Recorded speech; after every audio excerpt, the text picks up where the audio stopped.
இலங்கையில் இராமாயணப் போரில் வலிமை மிக்க கும்பகர்ணனின் வீழ்ச்சிக்குப் பிறகு போர்க்களம் ஒரு கணம் மயான அமைதியாகிவிட்டது. ஆனால் திடீரென வானர முகாமின் மேல் ஒரு ஆபத்தான நிழல் விழத் தொடங்கியது. கும்பகர்ணனின் அசுர மகனான நிகும்பன் தனது தந்தை வீழ்ந்தபோது தவ யாத்திரையில் இருந்தார். தனது தந்தையின் மரணச் செய்தியைக் கேட்டதும் நிகும்பன் வேகமாக இலங்கைக்கு திரும்பினார். அவரது இதயம் துக்கத்தாலும் கோபத்தாலும் கொதித்தது. அதனால் பழிவாங்கும் நோக்கில் ராமரின் படையை அழிப்பதாக சபதம் செய்தார். அவருடைய தந்தை கும்பகர்ணன் ஒரு மகாபலசாலி. ஆனால் நிகும்பன் வலிமையானவர் மட்டுமல்ல, அவர் ஒரு மாயாவியும் ஆவார். அவர் மாயை மற்றும் உருவ மாற்றத்தில் தேர்ச்சி பெற்றிருந்தார். இதனால் ராவணனின் அணிகளில் எஞ்சியிருக்கும் மிகவும் ஆபத்தான போர் வீரர்களில் ஒருவராக அவர் இருந்தார். ஒரு மாலை பொழுதில் போர் முடிந்து வானரர்கள் மீண்டும் ஒன்று கூடி அவர்களின் கூடாரத்திற்கு வந்தபோது நிகும்பன் தனது தாக்குதலைத் தொடங்கினார். முன்னறிவிப்பு ஏதுமில்லாமல் அவர் ஒரு உயிருள்ள விண்கள் போல வானத்திலிருந்து இறங்கி வானரங்களின் முழுப்படையையும் தூக்கி கூழாங்கற்களைப் போல வீசினார். அவரது தாக்குதல்கள் மிகவும் கடுமையானதாக இருந்தன. அதனால் அங்கதன் மற்றும் நளன் போன்ற அனுபவமுள்ள வானர வீரர்கள் கூட மயக்கமடைந்தனர். அந்த பயங்கர குழப்பமான தருணத்தில் நம்பிக்கையின் துளிராக ஹனுமான் திடீரென தோன்றினார். இந்த புதிய பகைவனை எதிர்கொள்ள போர்க்களத்தில் குதித்தார். நிகும்பன் அவரை கண்டவுடன் கோபத்தில் கர்ஜித்தான். குரங்கே, நீ என் எண்ணற்ற உறவினர்களை கொன்றவன். இன்று எனது தந்தை மாவீரன் கும்பகர்ணனின் இரத்தத்தின் கோபத்தில் நீ வெந்து சாகப் போகிறாய் என்றான். ஓர் அதிபயங்கர போர் கொடூர மிருகத்தனத்துடன் தொடங்கியது. எப்போதும் போல் அச்சமற்ற ஹனுமான் நிகும்பனின் ஒவ்வொரு அடியையும் தன் மீது படுமுன்னே தடுத்து திருப்பி அடித்தார். அவர்களின் தாக்குதல்களால் பூமி நடுங்கியது. மரங்கள் வேரோடு சாய்ந்தன. பாறைகள் களிமண்ணைப் போல நொறுங்கின.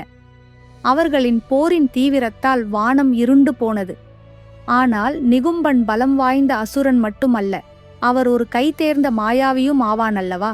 சண்டையின் நடுவில் அவர் தனது வடிவத்தை அடிக்கடி மாற்றத் தொடங்கினார். புயல் மேகமாக, பின்னர் 1000 நெருப்பை கக்கும் அம்புகளாக, பின்னர் ஒரு பெரிய பாறாங்கல்லாக. ஒவ்வொரு வடிவமும் அனுமனை நசுக்க அல்லது குழப்பமடையச் செய்வதாக இருந்தது. எப்போதும் போல நிலையாக இருந்த ராமபக்த ஹனுமான் கோபத்தை தவிர்த்து தனது புத்திசாலித்தனத்தை பயன்படுத்தினார். நிகும்பன் ஒரு புயல் மேகமாக மாறி போர்க்களத்தை மூழ்கடிக்க முயன்றபோது ஹனுமான் மிகப்பெரிய அளவில் வளர்ந்து தனது வலிமை மிக்க கைகளின் ஒரே கைத்தட்டலால் மேகத்தை கலைத்தார். நிகும்பன் நெருப்பை கக்கும் அம்புகளைப் பொழிந்தபோது ஹனுமான் ஒரு சிறிய மலையை கேடயமாக சுழற்றினார். நிகும்பன் ஒரு பாறாங்கல்லாக மாறி மேலிருந்து அவரை நசுக்க முயன்றபோது ஹனுமான் தனது வெறும் கைகளால் அதனை தவிடுபொடியாக்கினார். முரட்டு சக்தியும் மாயையும் கொண்டு அனுமனை ஒன்றும் செய்ய முடியாது என்பதை நிகும்பன் உணர்ந்தபோது அவர் இறுதியாக தனது மிகவும் கொடிய ஆயுதமான மாயா பந்தத்தை கட்டவிழ்த்து விட்டார். இது அவரது தந்தை கும்பகர்ணன் ஒரு காலத்தில் பயன்படுத்திய ஒரு பண்டைய பலம் வாய்ந்த மந்திரம்.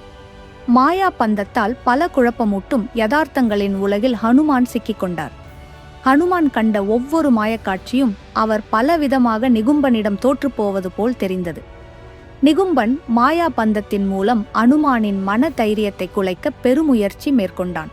ஆனால் இங்கே ஹனுமானின் மிகப்பெரிய பலம் பகவான் ஸ்ரீராமர் மீதான அவரது அசைக்க முடியாத பக்தி. ராமா ராமா என்று உச்சரித்தபடி ஹனுமான் மாயையை உடைத்து தனது தெளிவை மீண்டும் பெற்றார். நிகும்பனின் மாயா பந்தம் வலுவிழந்து மறைந்து போனது. அனுமான் பாய்ந்து சென்று நிகும்பனின் கணுக்காலை பிடித்து அவரை தூக்கி காற்றில் சுழற்றி பூமியில் ஓங்கி அடித்தார். ஆனால் அப்போதும் கூட நிகும்பன் மறுபடியும் எழுந்தார். அவரது உடல் காயமடைந்தது. ஆனால் அவரது முகத்தில் கோபம் இன்னும் பிரகாசமாக எரிந்து கொண்டிருந்தது. இதை பார்த்த ஹனுமான் வேகமாக பாய்ந்து நிகும்பனை தூக்கிக் கொண்டு வானத்தில் உயரே பறக்கத் தொடங்கினார். அவர் மேலே செல்ல செல்ல பெருங்கடல்களும் மலைகளும் எறும்புகளைப் போலத் தெரிந்தன. வெகு உயரத்திற்கு சென்ற பிறகு ஹனுமான் நிகும்பனை வானத்திலிருந்து பூமியை நோக்கி தூக்கி வீசினார். நிகும்பன் பயங்கர வேகத்தில் பூமியில் மோதி அவர் உடல் இரத்த வெள்ளமானது. நிகும்பன் பூமியில் மோதிய இடம் ஒரு பெரிய பள்ளமாக மாறியது. அந்த பள்ளம் இன்றும் இலங்கையில் உள்ளதாக நம்பப்படுகிறது. நிகும்பனின் உடல் சிதைந்து போனது. அவர் உயிர் பிரிவதற்கு முன் அவர் மெல்லிய குரலில் கூறினார், நீ ஒரு உண்மையான போர் வீரன், வானரனே. இப்போது எனக்கு புரிகிறது. உன் இதயத்தின் வலிமை உன் கைகளின் வலிமையை விட பெரியது. இதை கூறிய பிறகு நிகும்பன் தன் கண்களை மூடி இறந்தார். மகாபாலசாலியான கும்பகர்ணனின் மகனான நிகும்பன் அன்று மரணித்தது ஹனுமானின் வலிமையால் மட்டுமல்ல, அவரின் ராமபக்தி மற்றும் கூர்மையான அறிவாற்றலனினாலும்தான். கும்பகர்ணனின் மகனான நிகும்பனை பற்றி தெரியாதவர்களுக்கு இந்த கதையை ஷேர் செய்யவும். இந்த கதை உங்களுக்கு பிடித்திருந்தால் லைக் மற்றும் சப்ஸ்கிரைப் செய்யவும். இன்னும் ஒரு சுவாரஸ்யமான கதையில் மீண்டும் சந்திப்போம்.